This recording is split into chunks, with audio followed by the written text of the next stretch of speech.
This is The Secret Library, a podcast about writing and publishing books. I'm Caroline Donahue, a life coach who works with writers, and I'm here to tell you this is your year.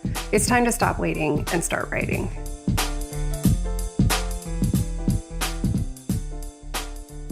The Secret Library podcast is brought to you from support by the community at the Secret Library Podcast Patreon. You can join the conversation and support the show at patreon.com/secretlibrary. This is episode 139 of the Secret Library podcast. My guest today is Christopher Castellani. He is the son of Italian immigrants and a native of Wilmington, Delaware. He currently lives in Boston, where he's the artistic director of Grub Street, the country's largest and leading independent creative writing center. He's the author of 3 critically acclaimed novels, A Kiss from Madalena, winner of the Massachusetts Book Award in 2004, The Saint of Lost Things, a Book Sense IndieBound notable book, and All This Talk of Love, a New York Times Editor's Choice and finalist for the Farrow Grumley Literary Award.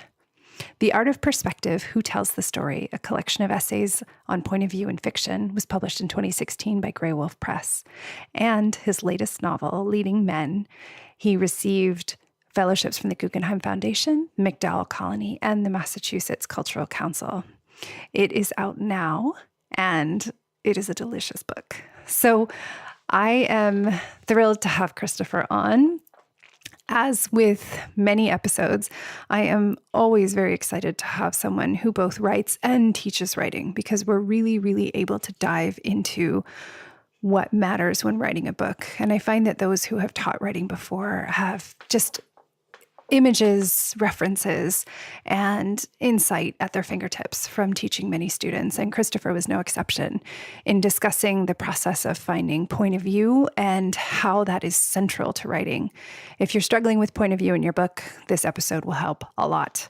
And I think that diving into what it took to write Leading Men, a book that took him many, many years to get to the point where he wanted it to be, is an incredibly useful conversation when you have a book that really has been with you and that you've invested in and that matters so much.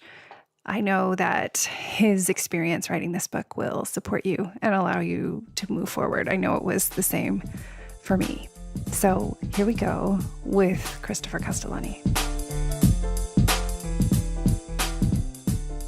Hi, Christopher. Thank you so much for coming on. Thank you so much for having me. So I am very excited to talk about this book because one of the things I think that is possibly the most difficult to talk about that is handled so well in this book, and since you've taught writing, I feel particularly willing to prey on you on this topic, is language, just the use of language. I mean, I read a lot of books, as you can imagine, for the show, and this one was like candy. It was just like, oh, the language. And part of it is that you don't get sucked in, I think as so many of us who try to write do, into getting too writerly, if we do the air quotes. It's clean, but yet it's still beautiful. And I'm just wondering what your process is working with the language before we even get to the story itself. Mm-hmm. It's a really good question, and thank you so much for it, because language is my first love when it comes to writing. I actually wrote I wrote this little book called The Art of Perspective about point of view in fiction, and one of the things I assert in that book is that it's really the language that is the most seductive when it comes to a book. You think it's the characters, you think it's the story, but even a book that doesn't embrace lyricism as a strategy, that isn't necessarily known as being a book that is known for its language or whatever, it really is the voice that is the most seductive. It's the voice, it's the language, it's the attention to the craft of the sentences that ultimately is what stays with you. And that's always been what has stayed with me. And I don't consciously try to make the sentences, again, more lyrical or less lyrical or plainer style or whatever. I just try to do what's right for the moment in which I'm trying to, like the moment I'm trying to depict.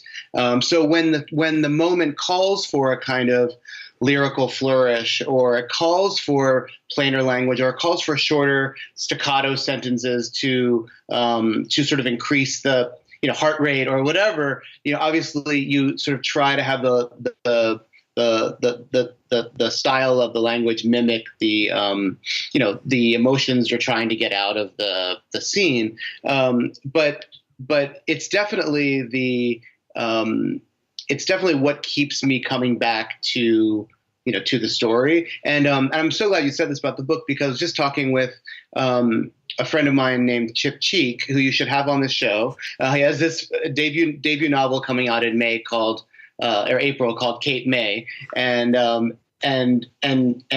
he was saying, we were talking about what he called jazz hands in and how like he reads so many books or he has read books that kind of are so self-consciously showing off their language and showing, look, I can do this, look, I can do that with language, which is great. But if it's not tied to the project of the moment in the scene, if it's not sort of organic to the story, to the characters, to the mood, to the plot, then it is just showing off. It is just, anybody can write, a gorgeous sentence. Anybody can write, a good metaphor. It's how are you tying it to the, how are you linking it to the, to the character, to the story, to the moment that is specifically tied to this story, and that can almost not survive outside the petri dish of that story. That it's so inextricably linked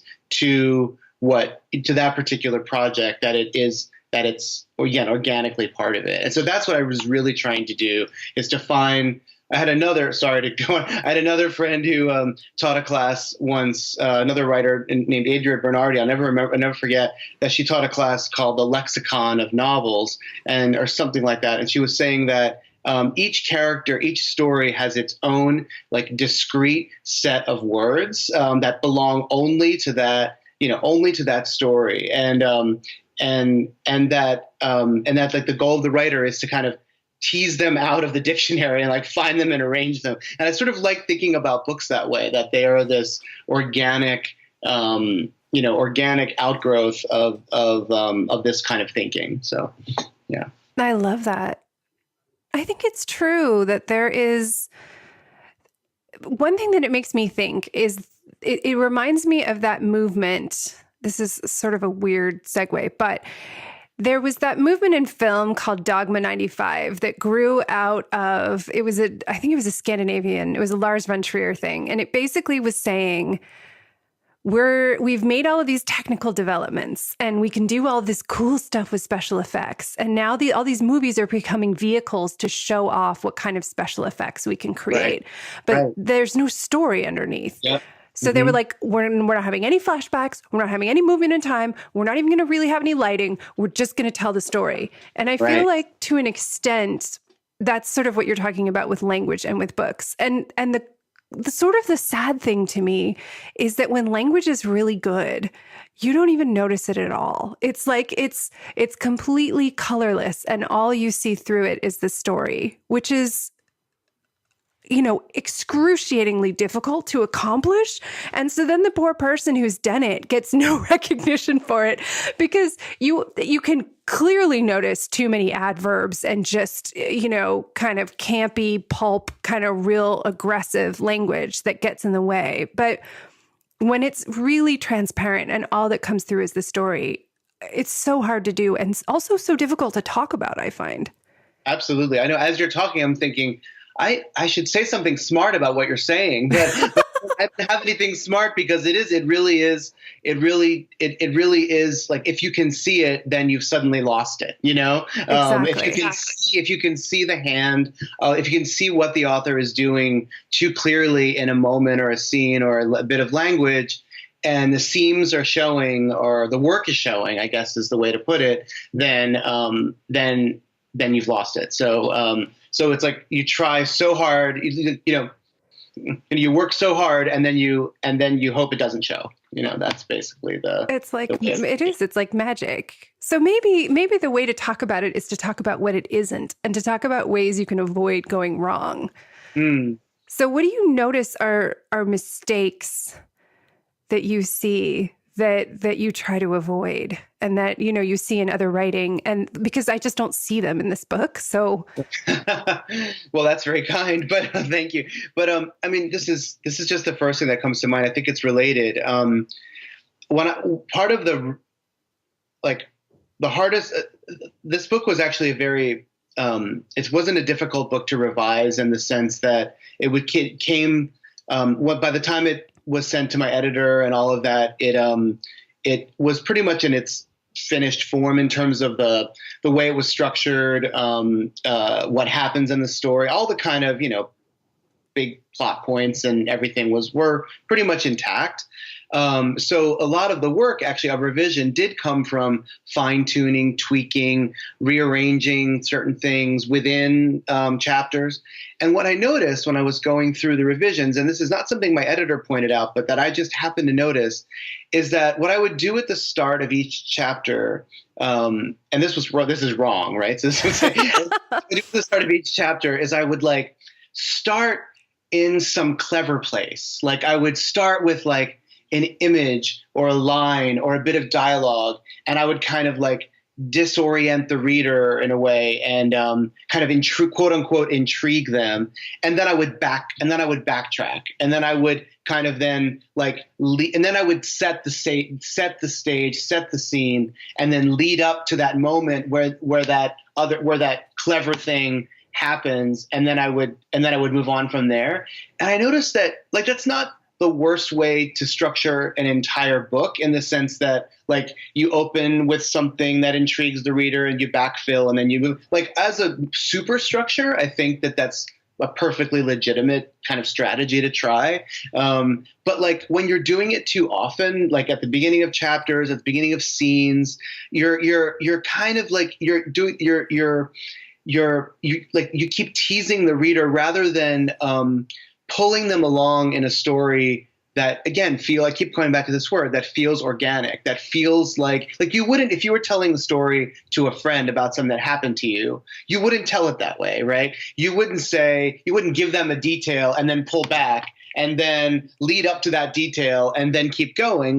That's not what you would do. You would tell the story straight. You would tell the story, with the context that the person needed and the building blocks of the story. And so I kept doing that in various forms. It was maddening when I realized it, how almost at the beginning of every chapter, everything was told out of sequence for no particular reason, except that I thought it was literary and clever. And so I think it's another one. It's just another way of saying remember your reader, remember what your reader is doing. They're not starting off each chapter. I would also kind of think of chapters as too much as set pieces, where this is another thing that I think was, quote unquote wrong, that I kept subconsciously, I think, treating each chapter like it could be extracted and turned into a short story. And for a novel, that's kind of a deadly thing to do. And though, of course, you want each chapter to have its own kind of internal cohesion and structure and all that, for a novel, they really need to kind of, form and inform each other and have a kind of through line that has a more kind of traditional storytelling approach.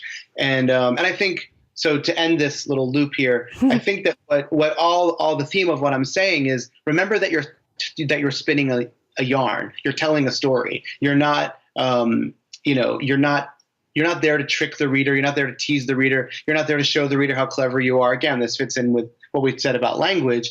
You're not there to show off. You're there to kind of take a reader by the hand and say, listen to me. I have this thing to tell you. I have this world to describe to you, And I think too many writers, especially writers with literary aspirations, try to forget that this is a storytelling experience. It's not a it's not a place to show off. So, yeah. Yeah, I think there are these bits of advice that you always hear. There's sort of these tropes about the ways that structure is supposed to be formed. And then there's things like start in the middle, show, don't tell. Right. And I kind of blame the start in the middle because I think it's like everybody feels like they can kind of shortcut I want my book to be noticed, so I'm going to start in the middle and I'm going to throw everybody off. Plus, I also blame the shift from our media consumption from films to episodic TV. And you can do TV episodes that way, but you can't do a whole film that way. It almost made me think as you were talking, like if you think of disorienting the reader as like a cup of espresso and like you can't take too many shots of espresso. Like you can have one shot of espresso, but if you give them a shot of espresso every, 5 pages, then they're going to be so disoriented, they're not going to be able to focus on your book. I love that. I absolutely love that. It's totally true. And I think, a novel, I would also describe a novel like you're landing in a foreign country. And so what do you do when you land? The first thing you do when you walk out of your hotel in a foreign country is you look around and you sort of look for signs like, where am I? How do I get from here to there? Like when you ask a reader to come into this foreign country of your novel, you really need to guide them along. Like you need to take them by the hand, as not in a spoon-fed way, not in a, easy way, but in a way that, again, is conscious of the way that people process stories and the way that people navigate the world of characters. And again, I say I'm making such a point of this because I have such a tendency to not do that. Again, to try to be too clever, to try to write the perfect description or metaphor or whatever. And I forget that people just want to be told a story, and they just want to be surrounded by people that they're compelled by, the characters that they're intrigued by, and they want to just find out more about them. They want to find out what happens next. They want to get to that next tourist destination, and they need to know how to get there, So in a way, it's much simpler than most, I think, writing teachers make it. We try so hard to make it complicated because we don't want writers to think it's that it's too easy, or we don't want them to not take it seriously, or we want them to pay attention to their craft choices. But ultimately, it's actually not. The concepts are not that difficult to grasp. Well, it's a classic example of it's simple, but it's not easy. I love that. Yeah, that's perfect. Well, it makes me think, I'm like going to the first page of your book, but it makes me think of the way that you've oriented it with the first 2 sentences of the book, if I may. Mm-hmm, sure. Truman was throwing a party in Portofino and Frank wanted to go. I mean, that is clear. Right. We know what's up. The invitation came in mid-July, slipped between parentheses in the long gossipy paragraphs of his letter to 10, as if daring him to acknowledge it. Mm-hmm. I mean, these, what's happening, but yet you want to know why. Right. You want to know, you're pulled forward in this context. And we know who Truman is. We know who 10 is. Right. We don't know necessarily who Frank is quite as well as everybody knows who Tennessee Williams is. Everybody knows who Truman Capote is. So we know what time period we're dealing with. Right. So yeah. I'm interested, how did this, now we get to the book. How, because this is not your first book. It's far from your first book. So how did this idea happen? This book's been a long time coming. It's I've been thinking about it really and working on it in various ways for over 20 years. It started with, in the late 90s, I was browsing through a used bookstore on a Friday night because I was super cool, and that was where I used to hang out on Friday nights, was the used bookstore in my parents' in my hometown, and I just came across this sort of tell-all memoir about Tennessee Williams called Tennessee: Cry of the Heart, and Tennessee. I knew Williams's work. I wasn't like a rabid fan or anything. I knew the major plays. I knew that he was I knew his reputation as this great playwright of the 20th century. So I was intrigued by it. I didn't even think I knew he was gay, to be honest. So I just was, paging through this book, and I started reading this middle section about this guy named Frank Merlo, who was Williams's partner of 15 years, who was a gay Italian-American working class guy from Jersey. And there I was in that bookstore, a gay Italian-American working class guy from nearby Delaware, like a few miles away. And I was like, who is this guy? And how did he end up with, the great playwright of the 20th century, who at the time I thought of as this kind of like, high literary, obviously intellectual. And I also read in the book about how they were together for 15 years, and it was during that time that Williams wrote all of his great, most of his great plays, and that after Frank had died, Williams wrote for 20 more years, but never had another hit, and was sunk into a pit of depression after Frank died. So what was it about these two? Like, what was the alchemy of these two? And so I became obsessed with them. And I also, in the part of the memoir that really spoke to me was the fact that Frank died at 40 of lung cancer and was kind of rotting away in this hotel room. In this hospital room. And Williams wouldn't visit him. And that only after Williams visited him did he finally die.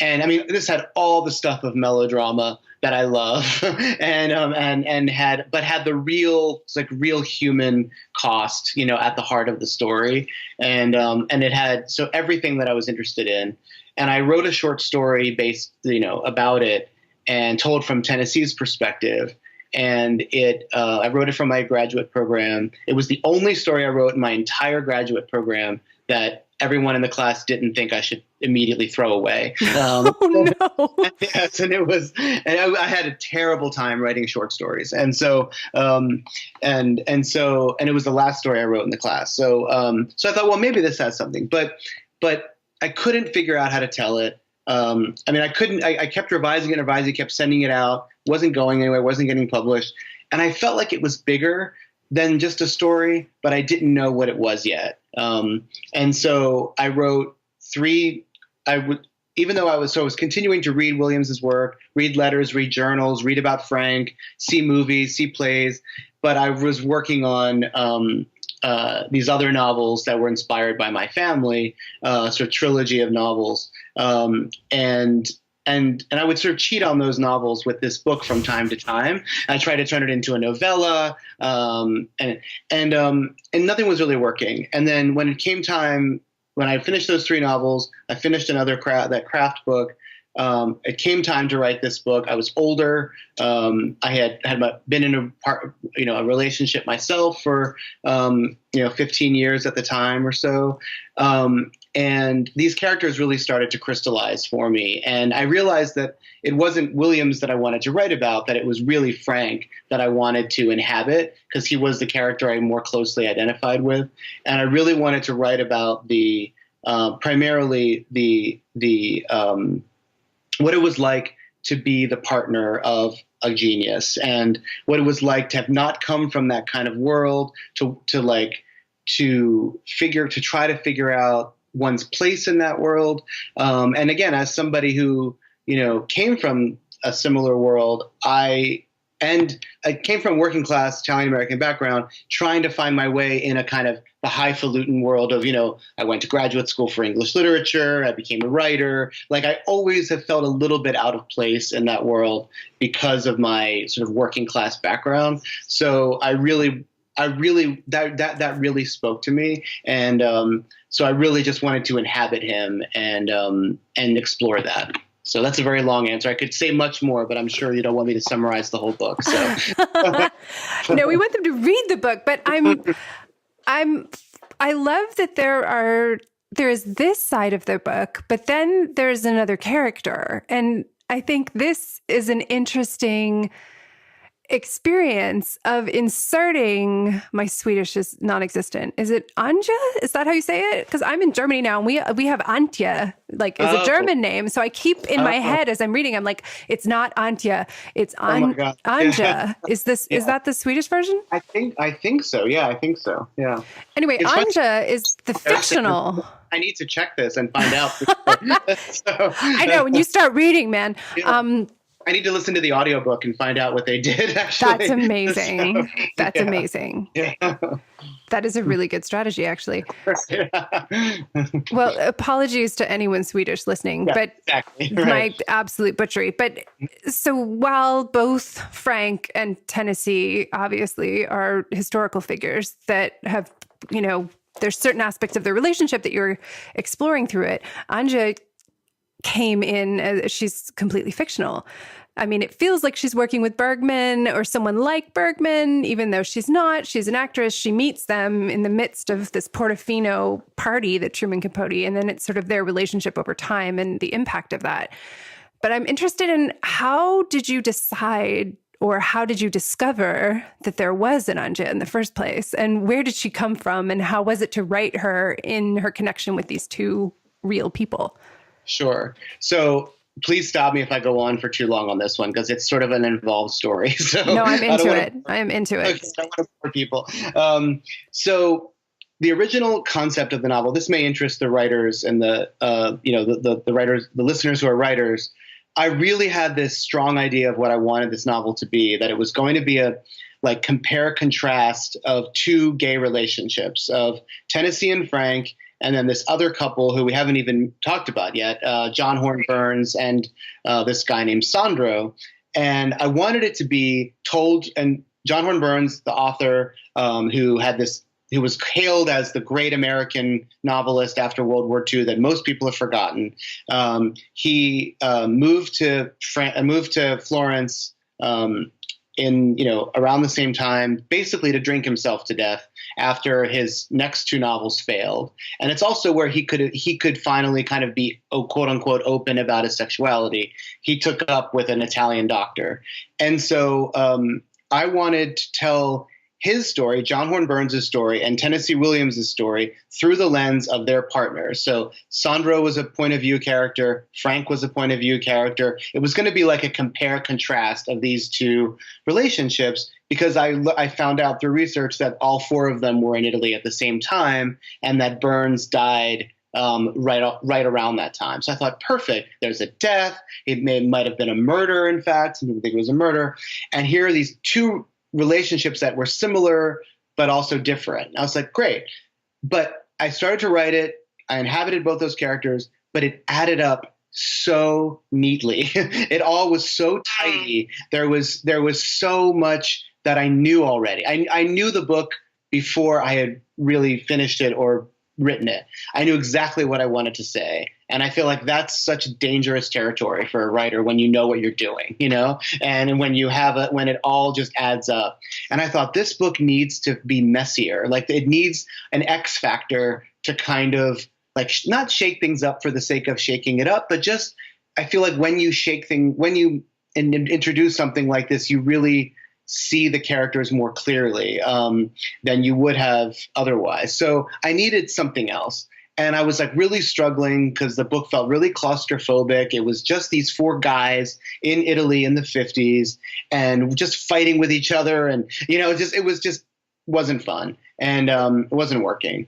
And I came upon a letter that Truman Capote had written during that same summer to David O. Selznick, where he just casually mentions that one of the scandals in Portofino that summer was that there was a Swedish mother and daughter who were sleeping with the same fisherman. And that's it. That's the only mention of them. They're not named. And I read that and I thought, there's my character. One of them is the character. One of them is the X factor, and maybe the fisherman. I don't know, but something that's interesting. Something about that just piqued my interest. And then right around the same time, I was at a party with. I just happened to be at this crazy party with Liv Ullmann, who is the muse of Ingmar Bergman, and she was telling me that she had been living in Boston for 30 years, and had very few very few friends, had almost no social life. And I was like, first of all, like, I'll hang out with you. How cool is that? And so I had this vision of Liv Ullmann, this amazing actress, this muse, who from Sweden, living, like, walking through the streets of snowy Boston. And I thought, a character like her is one of those women, one of those Swedish women. And I made her the daughter. And I thought, she's going to be one of one of Tennessee's great actresses, because he had so many muses. And she's going to be the X factor. They're going to take her under her wing and make her into an actress. And the more I wrote her character, the more I got to know her and created her out of whole cloth, well, almost whole cloth. And I actually realized that she belonged to Frank, and that she was kind of a foil in a way for him, a confidant, someone who he could connect with outside of his relationship with Tennessee. And so it was such, again, for the writers who are listening, the combination of having her character, who was completely fictional, who I could just play with and just had absolutely no restrictions on, inserting her into a story where that had all these other constraints, these historical constraints, like these characters. It was very important to me that I didn't deviate at all from where the real people in the book were at the time. So I didn't put them in Turkey when they were in Italy. And if it was a Tuesday, I made sure that it was a Tuesday, in the book. Like, I followed the journals, I followed Williams's journals to the letter. But so to have those constraints coupled with the freedom made for the most, like, thrilling creative experience, to kind of toggle between those two at the same time. And the last thing I'll say is that what made it all possible is that there's about 10 days in Williams's journals that are missing. And I set the book during those 10 days. So, like, again, it's still within those constraints of what was already known. So, yeah. That's awesome. So. Yeah, I think because the thing is, I mean, we're seeing a lot of people diving in. I mean, this is not a new concept, like when historical figures actually appear in fiction. This has always happened. But I'm seeing a lot of noteworthy, mentions where that happens. Like, we've got a novel by David Gillam of, If Anne Frank Had Lived. We've got, which is one way to continue a character after they've died and change what happens. And then you've got American Spy, where she's spying and, a real person, but the spy is completely fictional. And I love these ways that you can kind of work structure around you, because as much as people, I think, who don't write think, oh, how liberating, you can just make it all up. Right. It's terrifying to just have no boundaries, I think, but it's also suffocating, as you say, to have too many. Exactly. So this moment in the middle, it just sounds really satisfying. It's the sweet spot. It really is. I can't believe it took me this long to figure it out, but it really is a sweet spot of writing, is that balance of, the constraint and the freedom, and kind of figuring out, like, what you're doing when, and and having this, these, just also, like, you have to pick a place and a group of people that you just want to hang out with, and I mean, this sounds so basic and silly, but, like, this was especially true for me because I really, really started diving deeply into this book right after the election, and the 2016 election. And this is the only place I wanted to be after that election. I wanted to be with these characters in Italy, in Anya's town, in Provincetown, where the book is also set. And I just wanted to escape into that world. And I think that that combination of it being both real and not real really allowed for that to happen even more kind of deeply. I think, again, like, it goes back to our original conversation, original topic at the beginning. I think we try so hard to, like, write about something that no one's ever written about before, and it has to be hard, and it has to be challenging, and it has to be, show off our brains and how deep we are and how dark we are, and obviously you want to get to the dark, deep stuff of character, and you want to get to the dark, deep stuff of the human condition and all of that, but ultimately, like, again, you're telling a story. You want to invite people in so that you can get that deep, but if you don't let them in, if you don't bring them to a place where they actually want to be, they're not going to actually enter into the world as deeply as you want them to enter into it. So. Yeah. Definitely. Yeah. Well, you kind of have them with Italy, I have to say. Right. I know, right? Like, you're like, oh, who wants to hang out in Portofino? You think? Right. That's a pretty good place to start them and then lure them right in. Exactly. Yeah, I know. This was, I had this a little bit of a fight with the publisher because, of course, they wanted to splash Italy across the cover. And I was like, no, I don't want a cheesy Italian, Riviera scene or whatever. I just don't want it to look like, too commercial fiction or whatever. But they made, I think, the point that I just made, which is that you want to invite readers in, so we compromised on a cover that is both inviting and kind of hints at the darkness that's in this book. I mean, people think this book is like, they look at it and they say, it's Italy, it's Aperol spritzes, it's it's Portofino, it's Truman Capote, it's happy. Well, I mean, like, and then I tell them, like, actually, there's a scene of cannibals, and right. They're like talking about, so like this book has a lot of darkness in it that, and the main character is on his deathbed through the whole book, and so not that there aren't moments of lightness and humor and romance and love and beauty and all that sort of stuff. But this book has a little bit of a dark heart. And I think that, dark heart in the sense of that it's dealing with things that are difficult. And I hope that gets, talked about a little bit, because it's not just, gallivanting on the beach with the glitterati, No, so. I would, if I was going to sum it up in a phrase, it would not be gallivanting. It's more like run for your life when you're near a cliff with a bunch of people coming out of the woods. That scene is terrifying. Yes, and I think also anyone who thinks Truman Capote is all like light and smiles clearly has not read In Cold Blood. Exactly. I know. It's amazing. It's amazing. Our perceptions. Yeah, absolutely.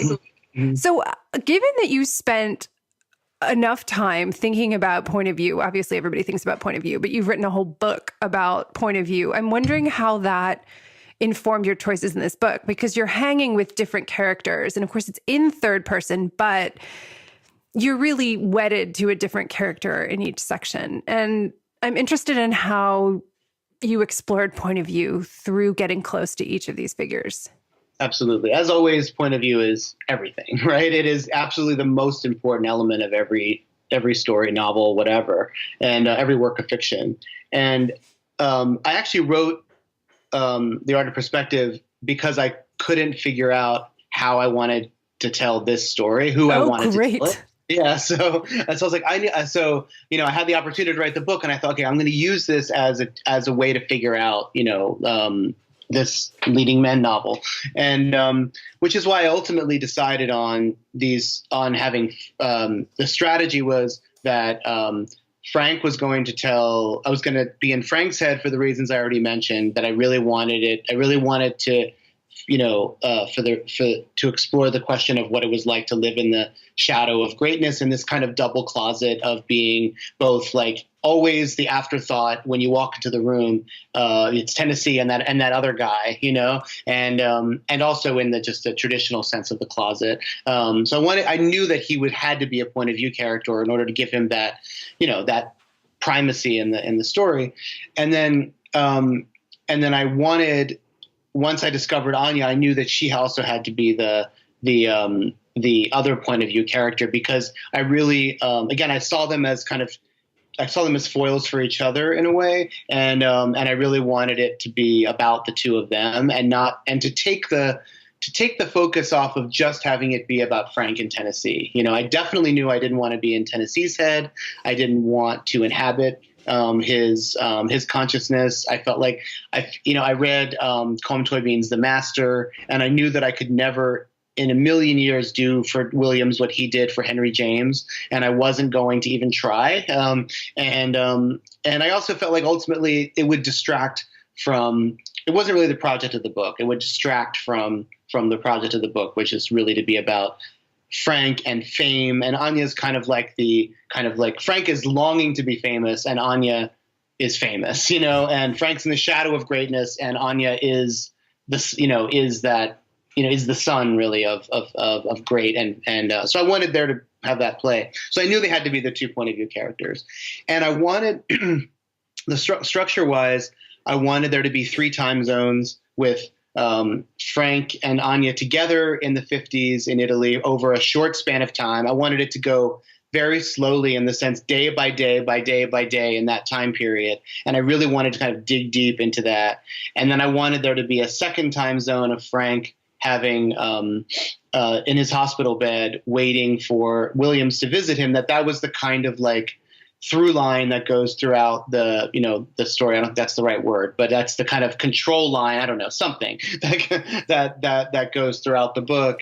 And then I wanted Anya's sections to be in the present, and I wanted hers to be in present tense and to move faster, like to cover, or at least to cover more ground, like to cover more temporal ground. So I wanted all the kind of temporal. So like the Italy scene, the Italy sections last a few months, the hospital sections last a few days, and Anya's sections last a few years and are in present tense. So I wanted that kind of temporal variety to kind of to both add, just general variety to the storytelling, but also because I felt like those were the most organically fitting to the themes of those sections.